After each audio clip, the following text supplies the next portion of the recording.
बहबा के कोठा झिला मिला माई गे, बिजुली चमकै चारो रमाई गे।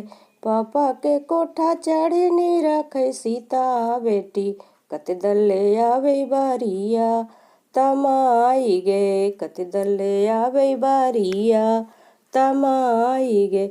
हथिया चास आवे घोड़ावा पचासरी, दुल्हा उतरे कुरखे तमाई गे। इतना बचनिया जब सुनलन पापा साहेब, ठोक लेलन बजड़ा के बड़ा माई गे। सुप्ती खेलते गेली बेटी सीता बेटी, कहे पापा ठोकला के बड़ा माई गे। हमहू खोजलियो बेटी अपनो बरोबर गे, आ गेलो राजा महाराजा मा।